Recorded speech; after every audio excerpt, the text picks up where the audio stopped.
The broadcast is now starting. All attendees are in listen-only mode. Good morning, everyone. Thanks for joining us today. We'll get started with today's session in about 5 minutes.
Good morning, everyone. We'll get started with today's session in just a couple minutes.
Okay, let's go ahead and get started. Good morning, everyone. My name is Kelly Waters, and I'm the Marketing Events Manager here at New Horizons Computer Learning Center's corporate office.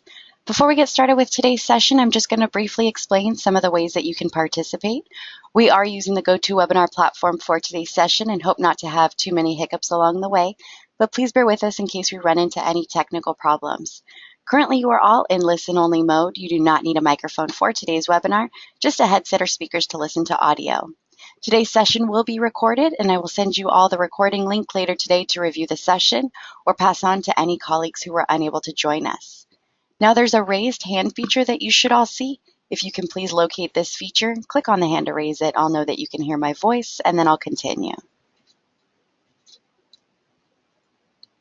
Great. Thank you so much, everyone. I'll go ahead and unraise those hands. I would like to now call your attention to the questions menu option. We will have some time at the end of today's presentation to answer any questions you may have on the topic, so just simply type your question into the field and then click send. Today's session is all going to be held through view sharing demonstration. You can maximize your viewing area by hitting the maximize window button at the top of your screen. You can also use the zoom feature located at the top left-hand corner of your screen for better viewing. And lastly, I'd also like to remind you all that this session is just a small portion of what's available through New Horizons Classroom and online course curriculum. It is not meant to replace our courses or classroom environment, but to rather offer you a small taste of the vast list of New Horizons offerings that are which of the subscriptions we're going to choose for our deployment. Then we're ready to start setting up this. I clicked on that link again. Sorry about that. That was a mistake. We're going to decide. We're ready to start setting up the tenancy. Once we decide on the subscription, we're ready to start setting up the tenancy. So we select our plan. Then before we set up this tenancy, it is important for you to have a valid external email address. Now, this doesn't mean you're going to use a corporate email address. In fact, best practice has always been in setting up your tenancy to create an external email account, something that may be an Outlook account that you want to use to set up your tenancy. It can be a Google account, but the best practice has always been to set up and to provide an external email. So I recommend that everyone use Outlook.com to create this external email and then document that external email. Then you're going to decide, then you're going to click on the free trial or buy now link to start the process of setting up your tenancy, just like I illustrated on that page. Once you have validated or you've chosen your free or buy now subscription, then you'll go over to the subscription page and you'll start filling out the information, the location of your subscription. Now, the location is one of the most important choices that you need to make. The location cannot be changed. It cannot be changed on that subscription. So if your company relocates, you're going to have to work with Microsoft or create a new subscription in the new location. Right now, there's no provision to change that. You'll enter your first name. So I'll enter a couple of examples here. Demo user. I'll enter my business email address, demouser@whatever.outlook.com. That email address must be, and it has to be a verifiable email address because this email address is one that Microsoft will use to send you vital information. If you get locked out of your subscription, this is the email address that you will use to recover. So this is a very important email. Make documentation about this email. You'll enter the business phone. Now, all of these are 512-667-8910. All of these fields are required. I'll put in my little company name and I'll select my size of my organization. So we'll do about 249 users. I'll click next. Then this is another piece that's very important. Setting up the tenant ID. The first tenant, when you create your tenant, the first domain that you add will be the default domain .onmicrosoft.com. So I'll enter demo user, demo company, 1, 2, 3, 4, 5, and that has to be unique. And now if this is unique, it will give me a green check mark. So if this is unique, now that one's not available. So let's just put in today's date, 03/08/2018. Let's see if that's available. Now you notice the green check mark here. That means that company is available. And this requires some planning. So this is part of the planning process I'm talking about. Very important to document this because this will be what you use later on to fall back to if something needs to be recovered. The default domain cannot be changed. Right now, that domain cannot be changed. There is no provision for that. So you cannot change your location. You cannot change the default tenant name, the default domain. That's very important that you understand that. Then you're going to create a password, and then you're going to create the account. Now, that's as far as I can go in this tenant. But once I finish filling in this information, then I'm ready to move on to the next step, and that is filling in the rest of the company information. So my tip to you to start out with, tip number 2, is to make sure your tenant name and location aligns to your organization, because they cannot be changed. They cannot be renamed. Not as of this writing. Microsoft may later on decide on a procedure that can be used to do that, but right now there's no provision for that.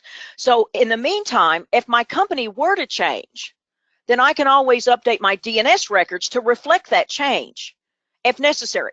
But normally the original default domain is not the one we're going to use to create for our users. Normally that's not going to happen. Normally we're going to add a custom domain to do that. And I'm going to talk to you about the custom domain later. Now, I filled in the information as I illustrated. I've decided on my size of my organization. I filled in my organization name that must be unique, and I start to create the account. Now, when I've done all of that, I'm going to have to complete the process by filling in the rest of the information, the tenant options. So once again, the name and the country cannot be changed.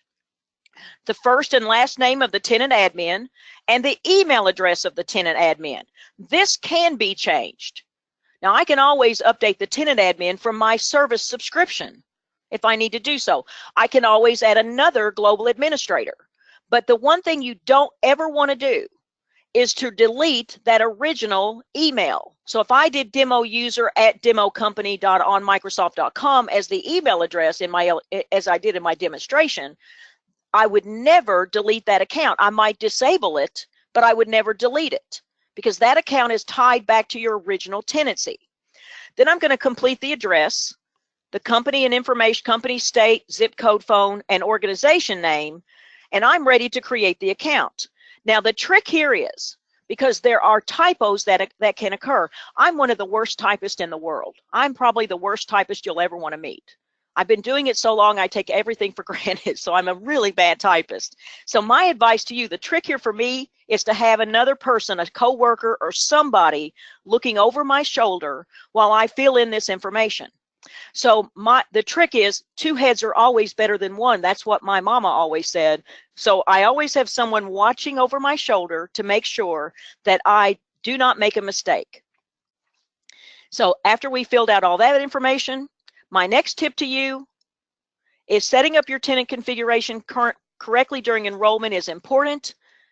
So create a separate Outlook or Microsoft Live account for this purpose and use that account as the external email. That way you don't have to rely on someone within the company and that person might leave, and that way you don't want to have to rely on that person. You can always have that confirmed email that you can use to receive information in case you get locked out of your subscription or something else happens that you need that email for. So that's a very important part of the subscription. And the other thing I want to mention here while I'm talking about this, the first user that you create during the configuration of the subscription, this user becomes the global administrator of the account. So this user that you create, it could be someone in the company. It may be an account that you're just making up. Whatever that account is, that's the account that you never, ever want to delete. And whether that person leaves or not, or is with, you still want to hang on to that account. So that's something to remember. And this is your new global administrator. So this is going to be one that is associated with your tenant originally. Very important that you hang on to that account. So tip number 3, create a separate Outlook account and always have someone looking over your shoulder when you're filling in the tenant information. There's one trick to all of this that you can use. If I want to create a success plan The key to this is going out to the Fast Track website. Now, Fast Track is one of the benefits of Fast Track, that it helps me organize my move to Office 365. It's available for the organizations that purchase one of the Office 365 licenses. Some of the subscriptions include Fast Track. Some of the subscriptions do not. So if your subscription includes Fast Track, you can start using it immediately to start setting up your plan to configure your tenancy. Otherwise, if the subscription does not include it, you might have to purchase it separately.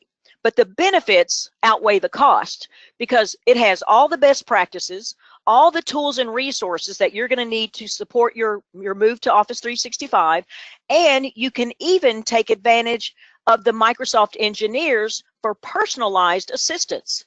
And then at the end of all of this, it's going to produce a beautiful little document that you can use to start the migration.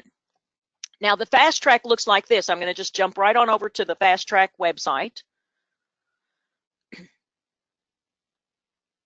And again, if this is included, you're going to sign in. And if I were to go ahead, since I have a subscription that's already included, I can sign in with my subscription, enter my password, and sign in. Fast Track will ask me to accept the terms of the agreement. I'll accept the terms, and it'll start the procedure. Again, Fast Track includes a lot of great tools and best practices, and I can get that personalized assistance from Microsoft engineers. Now it's gonna set up a lot of my profile for me. It'll ask me if I'm a customer or a partner, and then I'm going to configure my country code where my subscription is configured. Then I'll save this information.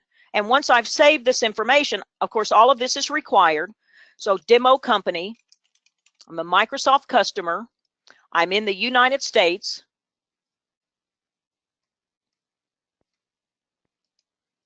and this is the email address. So I'll save that information. Now I'm ready to start the process. It's going to give me a little help here in the beginning, and I can say, let's go. And then I can start a new plan, or I can request assistance right off the bat. So planning, services, offers, and how to get started to build my documentation for my new subscription. Fast Track will also assist me if I'm considering migrating my email, if I want to manage devices, if I want to gain end user adoption. They'll help me build my training videos. And they'll also assist me in any part of my integration with on-premises services. So if I'm integrating Exchange, if I'm integrating Lync with Skype, if I want to integrate federated services for single sign-on, Fast Track will assist me in configuring and setting up that plan to make sure I'm successful. So Fast Track, that's the trick right there. So my next tip to you, tip number 4, is to take advantage of the Fast Track benefits and resources. And there's the URL for that. Now, there's Fast Track for Office, there's Fast Track for Azure, but I'm focusing on the Office Fast Track. So that's one thing you definitely want to take advantage of, folks. So now that we have our tenant configured, we're ready to jump right into and log in to set up some identities. So the first identity I probably want to create is a new global admin, a backup global admin account. The original tenant account that I used during the creation of the tenant is my first global administrator. So what happens if I lose the password to that account? I need a backup global admin. So one of the first things I'm going to do is set up a new cloud identity. That cloud identity will be my second global administrator account. Just in case the first one fails or something happens to the first account, I'm going to have that backup. And also another trick here is, guys, only a global administrator can work with or reset another global administrator's password. So that's really important too, to have that backup global admin. So there are basically 3 identity types that we have in Office 365. I mentioned the next global admin. That would be a cloud identity. Anything I create right now in the portal of Office 365 will be considered a cloud identity. That means they exist only in Office 365. And they're really suitable for small organizations. If a small organization is just, 20 to 100 people, and I'm moving a company to Office 365, I may just create all of those users in Office 365. I may export them out of the current identity store and import them into Office 365 to generate those user accounts. But they will be cloud identities. They will exist in Office 365 only, and they will be managed in Office 365. Synchronized identities, that's another type of identity. If I have an existing identity store, we normally talk about Active Directory domain services on premises, but this could be anything from a SQL database, an Oracle database, a SaaS solution like PeopleSoft or Salesforce or even Microsoft Dynamics. If I have any identity store, I can synchronize those identities to Office 365 and use that as a way to move my accounts to the cloud. Now, if I synchronized identities, these identities exist in both Active Directory domain services or whatever that identity store is, and Office 365. And they can only be managed in the on-premises identity store or the ID store where they come from. In our case, we'll consider Active Directory domain services as our identity store. They will exist in both locations, but can only be managed through the Active Directory domain services. And the third identity that we have is a federated identity. This is great for single sign-on. Single sign-on for synchronized identities. So users can be managed in their on-premises identity store and still by using a claim or a token federate to the applications in the cloud. Now, federated identities work primarily with web applications. So this has to be a web application because it requires a lot of different services to be configured on-prem. I'm going to have a federated server, and I'm going to have a proxy server to proxy out to the web. So it takes a little bit more infrastructure and services to use federated services. So one of the tricks here, guys, on the synchronized identities is to understand your identity store. Understand the on-premises identity store. And if we're talking about ADDS, that's a big, big issue. I want to make sure my identity store is clean and pristine and ready for synchronization. And I'll talk to you a little bit more about that in a moment. So this is the console now that we've created. I can provision users by using the admin center. I can import multiple users. If a small business has, anywhere from 12 to 100 users, I can export those users out of their current store and import them right into Office 365 using the console. I also have Windows PowerShell. Now, if you're a PowerShell user, Windows PowerShell can be quite useful for large implementations and bulk imports. So bulk imports, any kind of repetitive task, I'm going to take advantage of PowerShell. And then lastly, we have the AD Connect tool that we can download to synchronize identities from our on-premises store. So 4 ways to provision users: the admin center, importing multiple users, PowerShell bulk import, and directory synchronization. And again, the trick here is to understand your identity store.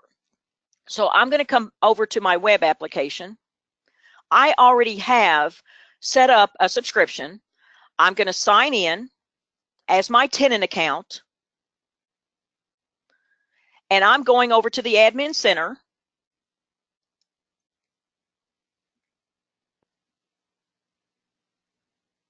And this is the admin center when it comes up. Now, I've already set up some users, and you can see by the status here that I've already done some synchronization.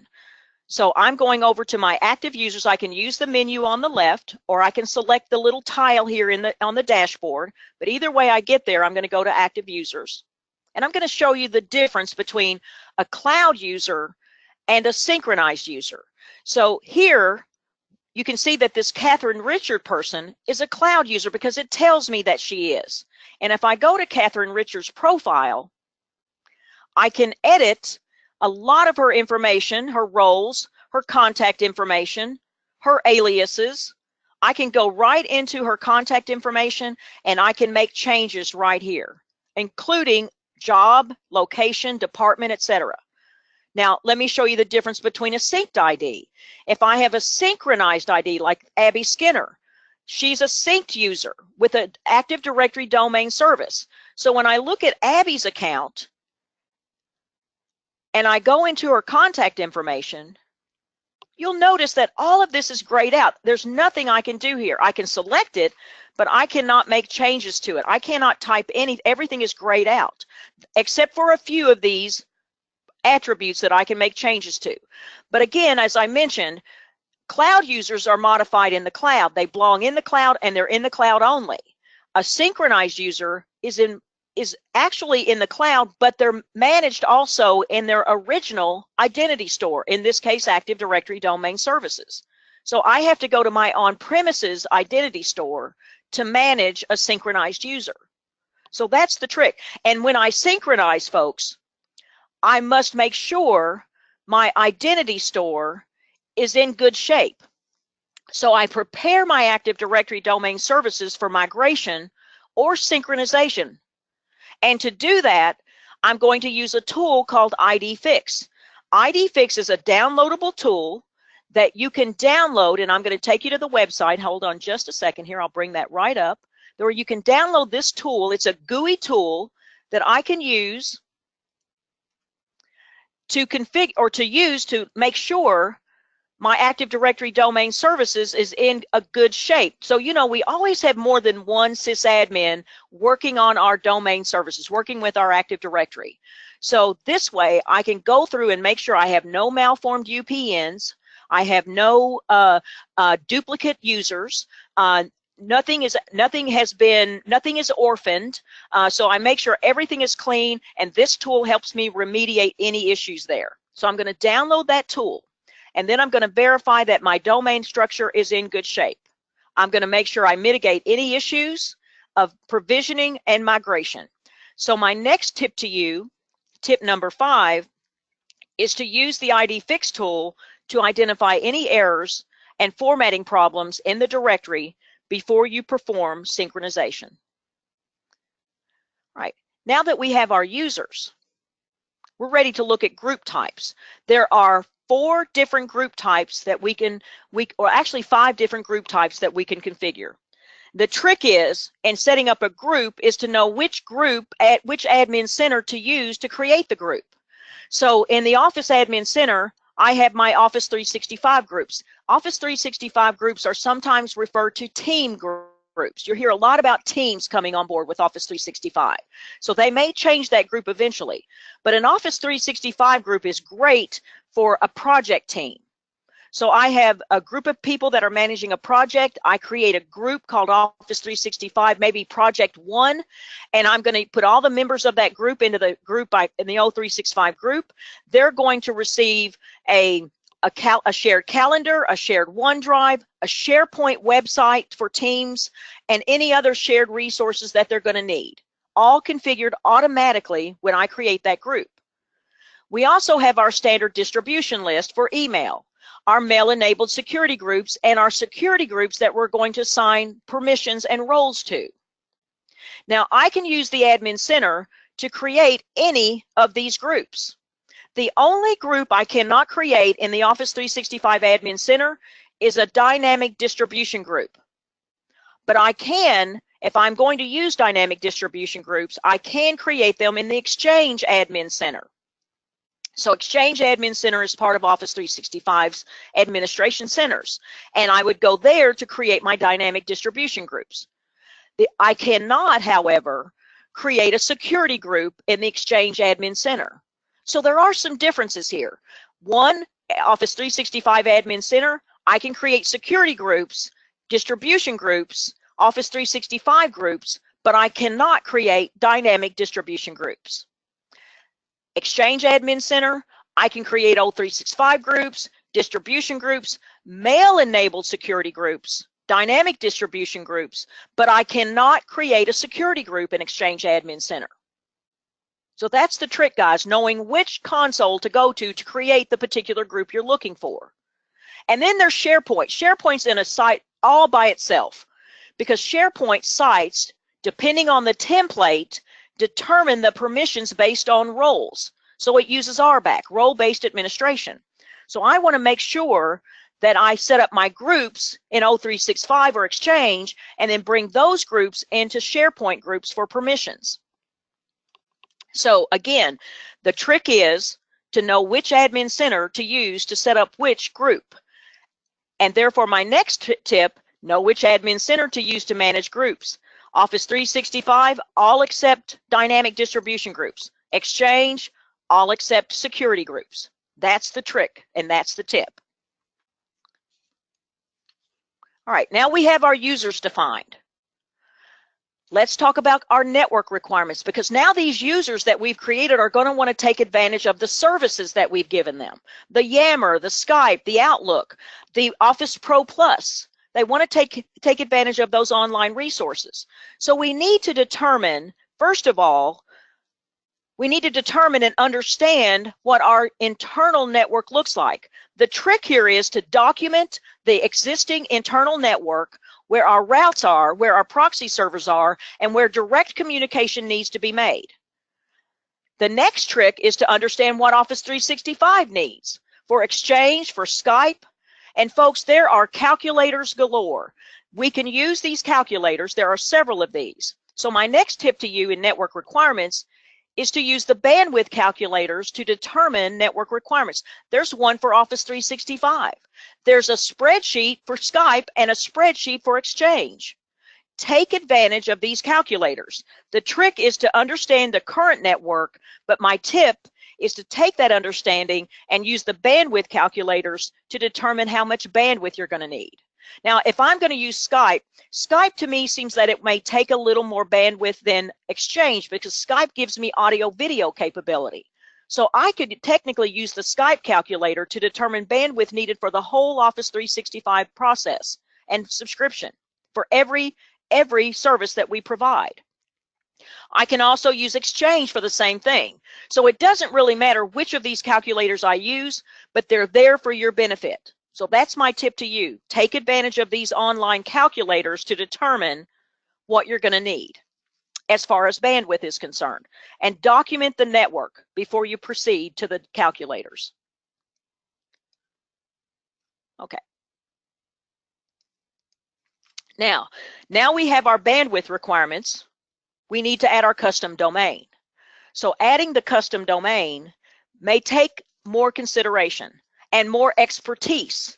First of all, we're going to have to make sure that we have a registered domain. I have to check to verify that I have ownership of my domain and that it is registered with a registrar like Network Solutions, GoDaddy, FatCow, any of the registrars that are out there. It must be a verifiable domain. I must have access to my DNS console. So I have to have permissions to work with DNS. So whomever that person is, you're going to go to that person and work with them to define what records you're going to need in DNS that will be required by the admin center. And when I verify my domain in my Office 365, I can verify it by adding one of two record types to my public DNS. One is an MX record, and the second one is a text record. I want to change, once I add my custom domain, I'm going to change my default domain to my new custom domain. And then I'm going to set the licenses for the users on the new custom domain. So you know, I mentioned that that tenant domain is specific to the tenancy, and it's very important that you keep a record of that, but it's not going to be the domain that you use for your users. You're going to use the company's public domain for that, and you'll have to be verifying that domain before you can do so. Then for public domain verification for the other services that I need, I'm going to need my SMTP Auto Discover. I'm going to need my SIP services for Skype. I'm going to need my Auto Discover for Skype and other resources for mobile device management, other DNS records. Well, here's the tip, guys. The tip is when I verify my domain, I add the domain to the Office 365, and then it will give me this beautiful little wizard that will take me through the custom domain configuration. It will tell me all of the records that I'm going to need. So let me demonstrate this.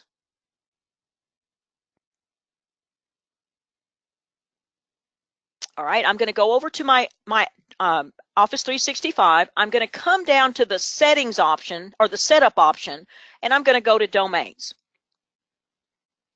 I've already added a couple of domains here, but I'm going to add another one just for demonstration purposes. I'm going to add a domain, and I'm just going to say, you know, companydomain.com, just as demonstration. It's not a valid domain. I'm not going to be able to verify it, but I'm going to click next. I just want to show you how cool this is. So Microsoft will tell you everything you need to do in the domain as setting up your custom domain. Now you can verify the domain by sending an email or verification code for the domain, or you can use a text record or an MX record. I prefer the text record. So if I have not configured my DNS yet to accommodate my new domain, I need to do so. I won't be able to verify the domain through an email. I'm going to have to add the text record to DNS first. So the trick here is to use the custom domain wizard to assist you in configuring those DNS records. So I'm going to click next, and it gives me the exact text record that I need to create on my public DNS. Easy peasy, right guys? Very easy to do. It provides step-by-step instruction, and I can select my DNS host. If I've already configured my DNS, I can select my host from all of these registrars.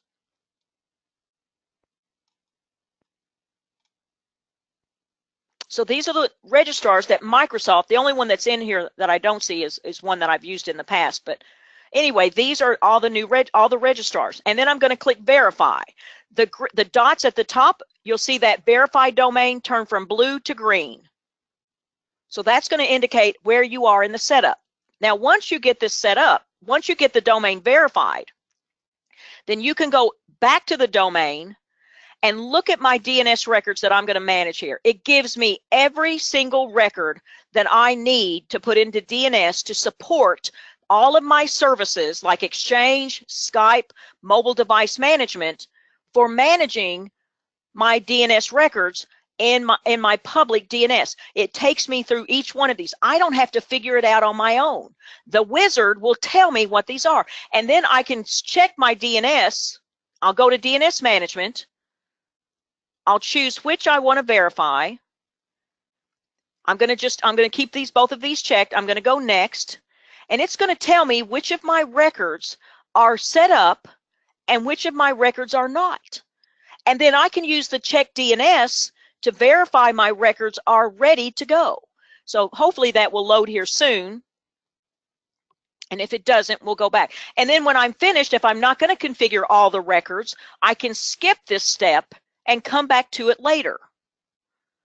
So I think I have a slide for this. Let me just go back to the slide. So it's going to look like this again, and each one of these is going to have a red tick mark next to it that tells me this one is not available, configure this one, and then I'm going to go configure the record type and the target of that record. The record type and the target of that record. Now that's still showing up there, so we're just going to move on past that.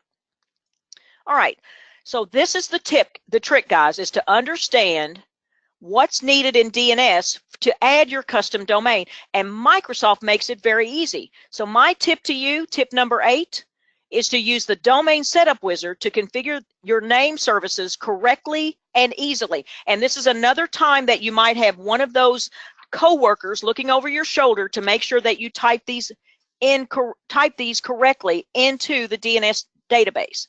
It's very specific, and if you mistype one, it's not going to validate.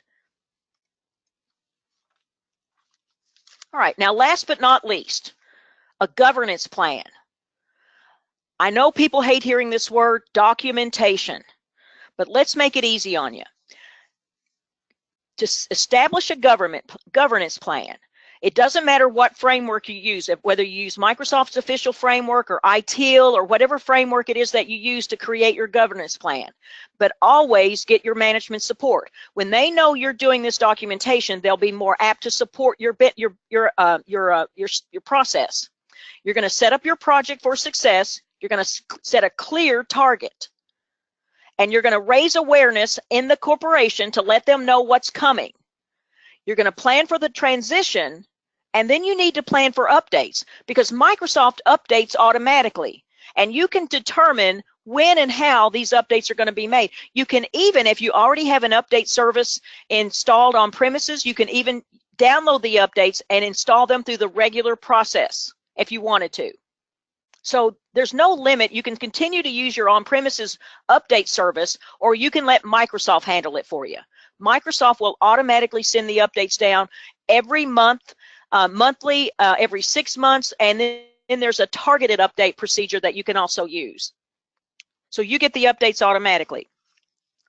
And the other things, before I get into these updates, let's consider data retention. I need to create a plan. As part of this governance plan, I need to have a plan for managing data retention.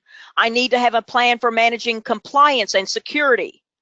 And all of this is all built into the Office 365 subscription, which gives you all these beautiful wizards to take you through that process. Now, there is a utility that we can use called Microsoft's Governance Plan, which you can download this governance plan. And the governance plan that I'll just take you right over to that. I may already have this loaded up, but let's go to it anyway. My governance plan, all I'm going to do is download this little framework template, and that's the one I'm showing you on the slide. And once I download it, I can then start using it to set up my project plan, my weekly syncs, my project program check-in, and my quarterly check-in, and assign who's supposed to be responsible for that. I'm going to set up my target for my target for success and my governance objectives. And like I said, you can use any framework that you like, whether I mentioned MOF, Microsoft's official framework, and I mentioned ITIL. Those are about the only two that I know of that I'm using today. Those are the two frameworks that I use. So my next tip to you is to check out the Office 365 Admin Help Center. There's the link for that. That's a really great place to go for any administrative help that you need, including existing training videos. On this help center, there are existing training videos. Also, my next tip number 10, document, document, document, and use the downloadable governance template plan to make your documentation. And that's probably one of the most important things that I can mention here. Document the subscription, document the tenant ID, document the original domain, the default domain, and all other things that you, and the other global administrator that you're going to be configuring, you're going to need to document that one too. So documentation is critical to success. And so 10 tips and tricks here. 1, explore the subscription plans before making a choice. 2, document your tenant and your location. They cannot be changed, so choose wisely. Setting up your tenant correctly during the enrollment is important. Again, the tenant name and the location cannot be changed. Explore the benefits of Fast Track for faster deployment. Download the ID Fix tool before you start synchronizing your IDs from on-premises. Know the Admin Center to use it to manage which users. Again, Exchange versus the Office 365 Admin Center. For network requirements, use the calculators. Use the domain setup wizard to make sure you configure your name services correctly and easily. Check out the O365 Admin Help Center for additional videos that you can use for end user training or for admin training. And last but not least, document, document, document. All right, guys, that is my summary. I'm going to hand it back over to Kelly now, and we'll go into Q&A. Kelly, back to you. Thank you so much, Anne. And thank you again, everyone, for joining us today. If you guys have any questions, feel free to type those now, and we'll go ahead and address those over audio. I'd also like to remind you all that this session is being recorded, so you will receive a recording link later today, as well as the PowerPoint presentation, so you can review or pass on to any colleagues who were unable to join us. Also, a reminder that for New Horizons, we are doing a Microsoft month this month. So we have a number of other Microsoft webinars coming up this month, and they are all free to you to attend. So please visit our website at newhorizons.com. Just click on the webinars link and you'll see a full schedule of upcoming webinars and registration links as well. Okay, it looks like we don't have any questions, so I think we can go ahead and end today's session. Thank you again so much, Anne, for spending some time with us today to discuss Office 365. My pleasure. I enjoyed it. Thank you. Thank all you attendees. Thank you, everyone. Have a great day.